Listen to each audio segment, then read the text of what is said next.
And what I wanted to talk about, I think that this is our fifth show now, and which is really great. It's been really fun. And one of the messages I got last week was from a woman named Julie, and she wrote in saying, "No, Jen, so much of what you say is true for us. It resonates, especially that we take care of everyone else but not ourselves."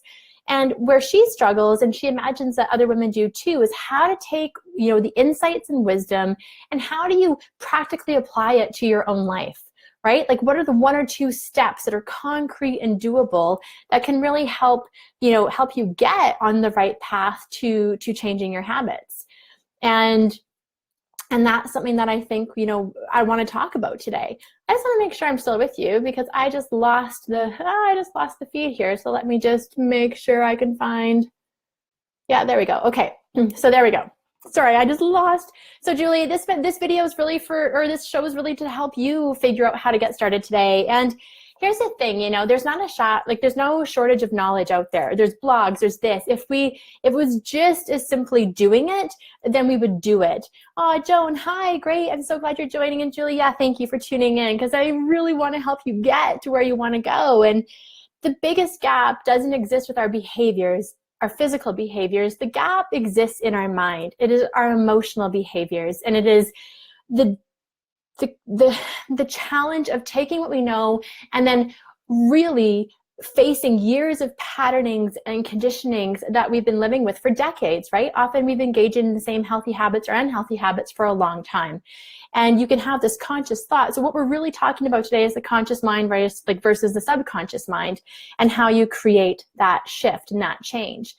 And, a lot of times we think it should be so simple. Like, why don't I just do this? This should be easier for me. And that's really just not the case, right? When we go about creating change in our life, and this is what I really want to dive into, is we can be very good at tolerating and suffering with circumstances that we've become conditioned to.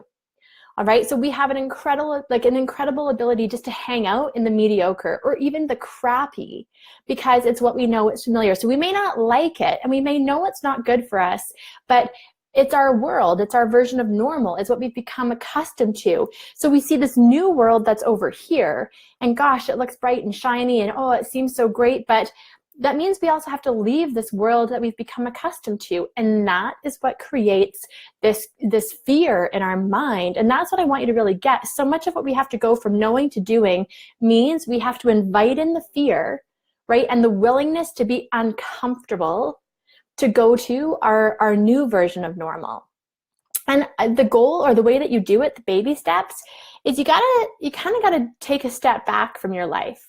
You kind of got to push yourself away and go, okay, hold up here. What's working? What's not?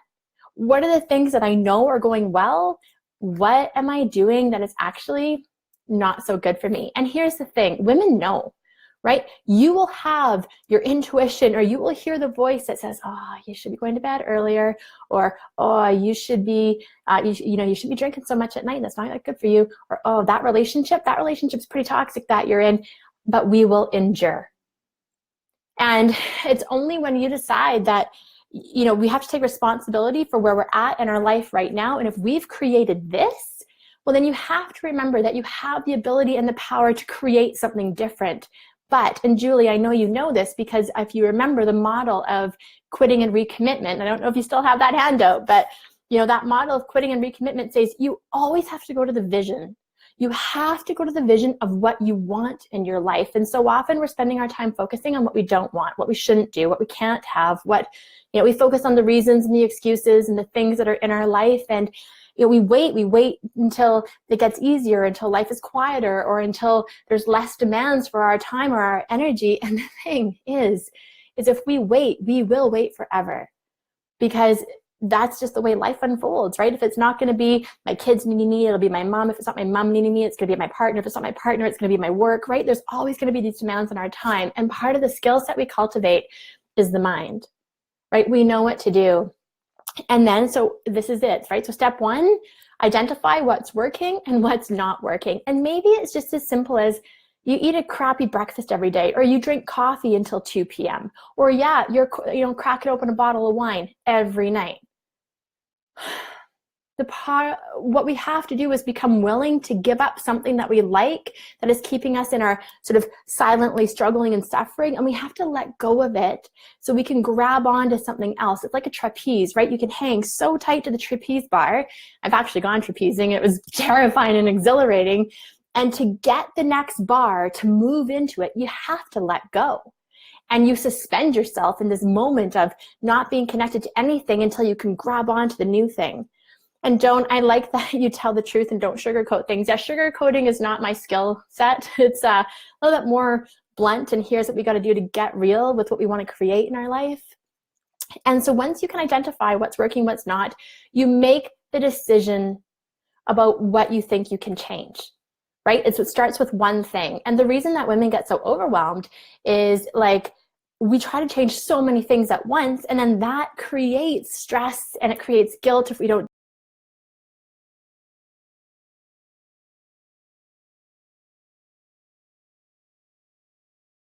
do it perfectly.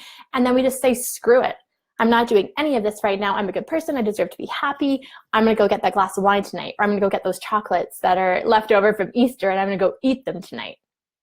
And so part of this is, really understanding that what's happening up here in your mind and in your heart, it's connected. And to get, when you decide to take charge of the kind of life that you want to live, the kind of thoughts you want to entertain, the kind of truths that you want to create for yourself and grab onto and then live, that's where all of it begins. And diets fail women because it just simply gives you physical behaviors. Eat this, do that, move like this, and there is no mindset piece to it. And everything's about the mindset, right? Everything is about what we're being driven by. The other thing that I think, if you find yourself engaging in emotional eating, which honestly, a lot of us are like, emotional eating is a spectrum, right? Food does bring some pleasure. Sometimes it can be good. It can be fun to go out with people. But when we're eating to escape, when we're eating to avoid pain, well, that's what we have to take a look at. It's like, what am I trying to run from? What is too hard for me to feel right now? And that's the benefit of having people in your life that you can have heart-to-hearts with. And, it was so cool. My husband's daughter was here over the last few days, and she was saying how she has like heart-to-hearts with one of her best friends every day. Every day they have this quick check-in to really talk about how they're doing. And sometimes it's 2 minutes and other times it's an hour. But as we get older and as, we don't have that same connection or time with our friends that we used to, often we're very isolated. Right? We're living with this weight of responsibility that is just sometimes so hard to live with. And you get tired. You get tired when you don't have that emotional support. The other thing, and Julie, Joan, I'm gonna you hear all these gurus. You hear all these gurus and people talk about having a healthy morning routine or taking time to meditate. And honestly, I actually thought that was just like, I really just believed I didn't have time for it for quite some time, until I got to a point in my life where I was willing to do anything to, get life moving a little bit better. Like, it was hard and I wanted it to be less hard than it was. And I was like, if all of these people keep saying that this shit's important, well, then I guess I'm going to try it. And what I understand now is, we've heard about how wine or, alcohol can be like liquid courage. What I now know to be true about emotional eating is that food can also become like our solid courage, right? It can kind of pad us and bolster us and protect us from some of life's stuff.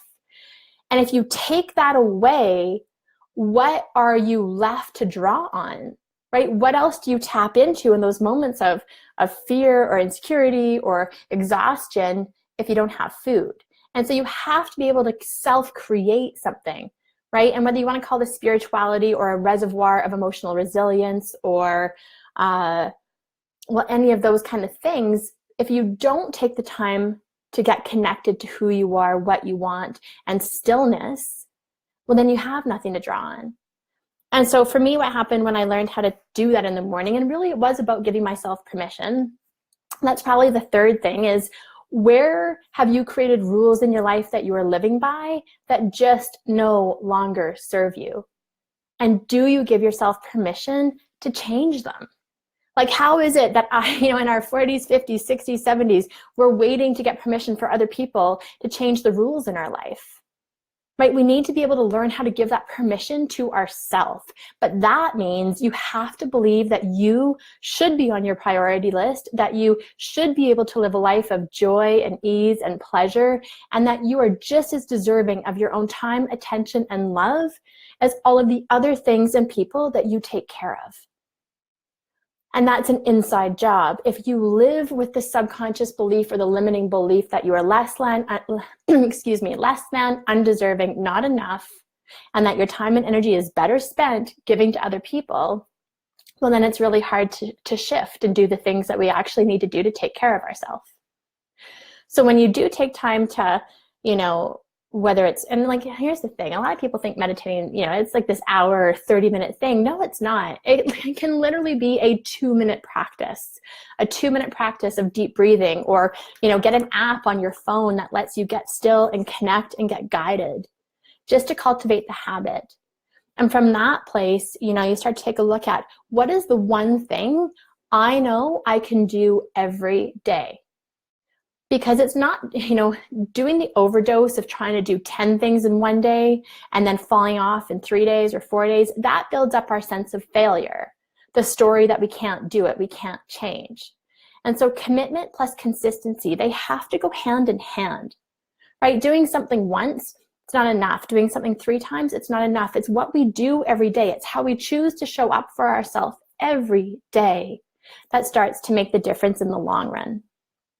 I'm hoping this, tell me if you have thoughts on this, or tell me if there's the awareness, or where you notice that you get stuck, or that you can feel the resistance coming in. And resistance, what I mean by that is where you'd go with your excuses in your mind. Like, well, I can't do that, or that's too hard, or I don't have time, or, tell me where you go to blame, or justification. Because here's what I know: when you have a people-pleasing personality and you get a lot of your value from the recognition and praise of looking after or contributing to others, and when you don't know who you're going to be if you don't do those things, then that creates fear. And when we go into fear, that creates overwhelm, doubt, worry. And so we want to go right back to the habits that get us feeling safe and secure again, right? So you can see how we go through this loop, right? And that's what we don't understand. It's like, oh, I keep finding, I keep self-sabotaging, I keep ending back up in the same place. Why? When I want to actually create this change.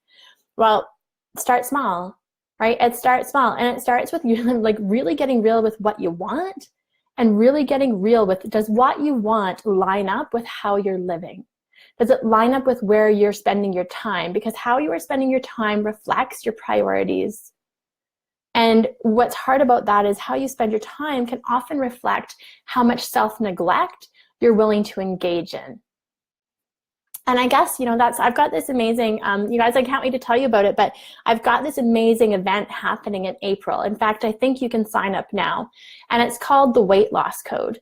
I interviewed 21 experts over the last 2 months in the worlds of personal development and emotional eating, and it's going to be really cool because there's so much, we go really deep. We go way beyond food and exercise. We go to the inner stuff that women need to talk about: recovering from betrayal, living with trauma, how to move forward in life crises, and it's really neat. And so Julie just said, the notion of food, wine, being liquid and solid courage is so true. Julie, I know. I've been there. God, I can still go there sometimes. So just that's the other thing too, is to recognize that, we don't just overcome the thing and then never worry about it again, right? Like we're human beings, and life is complex. We have things throwing at us all the time, right? And living in if I take that away, then what am I left with? Of late, nothing. Yeah, depletion, exhaustion, lack of spiritual fulfillment, lack of connection to self, to others, right? That, of course, you're going to want a bottle of wine or a glass of wine, right? Like, it's understandable. And so you have to meet this with love and compassion, but you also have to be willing to know when it's time to create boundaries for yourself. And that's the hard part, because sometimes it's so easy to just believe what you need to tell yourself to make it through the day or the night or the week or the month or the year. I mean, so you do what you do. and living in a constant state of fear. Yeah, I mean, I interviewed 3 emotional eating experts in this series, and I'm like, so what is it that we're afraid of? Like, what is it that we're actually running from? And, you know, one expert was like, everything. We are running from everything. We are running from stress and worry and pain and hurt and unprocessed hurt and, you know, fear of losing people in our life, fear of people not loving us, fear of, you know, we can run from everything, but fear really is the illusion. Fear means that, and if you can recognize, so what's really cool here, Julie, is if you can recognize that this is happening, you can't change what you're not aware of. That's where I'm going. So until you're aware of what's going on up here, you can kind of just feel like you're crazy. Like, why do I know better but not do better, right? But when you go, oh, this is what's happening for me. And fear can show up in so many ways, you guys. Fear doesn't show up as like living terrified, okay? That's not what it's about.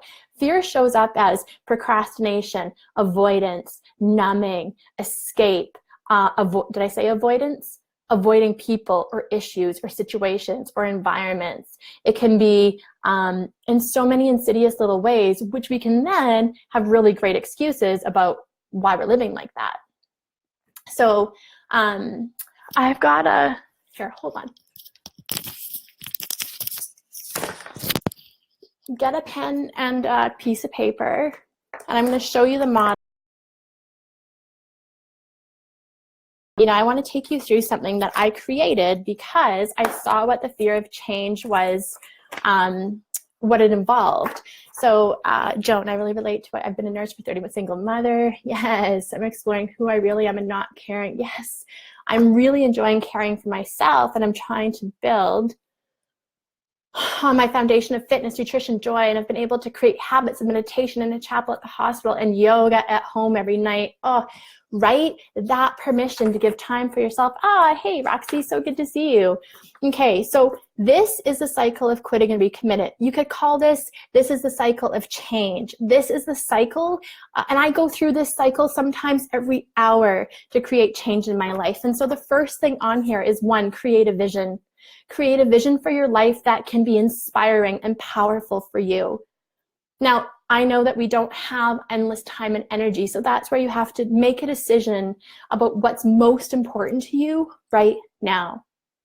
But making a decision is never enough. You can make a decision, but if there's no follow through on it because of procrastination, avoidance, etc., well, then you don't get any closer to your vision. So you have to take action. Sometimes it's massive action, and sometimes it's consistent baby step action. And then, you know what? What's on here? You've got to, wait, can you see? Can you see? You've got to notice the fear. You've got to know that fear is coming. Why? Because you are asking yourself to go from your normal to something that's different. That is the gap. That's what we have to get comfortable with. So fear is going to come in, and you can't go, oh shit, I'm afraid. That obviously means this isn't the right thing, or I should stop. Fear means you need to keep going. But you don't need to keep going alone. You need to get the people, you need to get your cheerleaders on board, the people who can support you and encourage you and hold space for your vision when you get weak and tired, because you will, you're human. But then, so when you're in that space, you've got your cheerleaders, right? You got to get rid of your naysayers, right? That naysayer can be in your head. That naysayer could be somebody in real life, your real life critics who don't want to see you change, because the minute you start to change, it illustrates how they're not changing. And guess what? They project back onto you their fear of change. And then you can buy into it, especially if that person's meaningful to you and convincing. Last part, celebrate. You got to celebrate and rest. Right? You got to get some rest sometimes. Goals need a rest. You need a rest, but you also have to celebrate. And women don't celebrate enough. We like accomplishment hop like crazy. We'll go from one success to another, to another, to another, because that's, again, how many of us get our worth, by how busy we are and how much we do. And then, of course, you go right back to the vision, right? So you have to recommit to a vision in your life daily, weekly, monthly, hourly, sometimes for me. I feel terrified all the time. I was terrified to start a show like this. I'm terrified to show up on Mondays because I'm like, what if I have nothing to say? But you show up, right? That's my commitment. And I'm going to be consistent with my commitment for you and for me. And so I hope this helps. I hope what it is it's like, identify. You cannot change what you're not aware of. If you're not liking an outcome in your life right now, and it can be any outcome, it can be an outcome in your relationship, an outcome with boundaries that you don't have or need to tighten up with people in your life. It can be with your health, your weight loss, your nutrition, your relationship to alcohol, to food. If you don't like an outcome, you got to go backwards and ask yourself, well, what is it that I want? I don't want this. But if you keep focusing on what you don't want without getting clarity about what you do want, change can't really happen. So get clear on what you want. Hold the vision. Imagine how good it will feel to get there. And then take action, right? Take action. The journey, welcome it, invite it. Discern what the truth is and what's just being imagined in your mind. If you can't find the objectivity that you need sometimes, get your cheerleaders to help you, to help guide you. Make sure that you know that you've picked the right people. Go to bed, take a nap, rest a little. You can't push 24/7 like so many women try to do. And then start again. That is how we show up. That is how we cultivate emotional resilience. That is how we become, that's how we create the ability to become self-sustaining, where we learn how to meet our own needs and not depend on other people for that fulfillment, because other people will let you down. They just do. They're human too. You got to learn how to address your own needs, but you can't address your own needs if you don't even admit to yourself what your needs are. I only know this because I've gone through the journey of dealing with all of this. Oh, yay, Joan, thank you. Love your Mondays, yay. And I make these uncomfortable feelings okay. Yeah, of course they're okay. The point about feelings is you got to feel them and move through them. Feelings, most of us can get stuck in our feelings. I can do sadness like no one's business, right? I am good at sadness. I always have been. Anger, not so much. I'll take anger and I'll bundle it under sadness. But I've had to learn healthy expression of all of my feelings and to learn that it's okay, you don't stay there. So that's it. The commitment is to make these quick, digestible, 20 minutes. We're at 22 or almost 23 minutes. And I hope that this helps. Julie, this is just what you needed to hear. Spot on insights. Yeah. We all are living a universal experience of battling ourselves sometimes, right? That's why there's so many great self-development books out there. And, sometimes one person can say it in a way that clicks, and that's the goal here. So let me know. These shows are for you. I want to know what you're struggling with. I want to know how I can support. I want to know how to move you through your own stuckness sometimes. And the creation of new habits is a difficult process. Roxy, I totally get it. But you know what? It's the physical behavior. So the physical behavior, the physical habit is the easy part. It's the emotional habit that takes the work to cultivate. And so you got to ask yourself, what are the thoughts that you're thinking that just aren't working for you? And what do you need to think instead? And I can talk about that next week. I know that some people have been really asking a lot about mental mindset and habit formation. I've read some great books on it that are very practical in terms of the science behind habit formation, but I also know that there's a huge emotional component to it too. So that'll be the topic for next week, is all going to be on the habit piece of it. Thanks for tuning in, everybody. Please feel free to direct message me with either topic ideas or things like that. And if you think this is going to benefit anybody watching this, then please feel free to share it.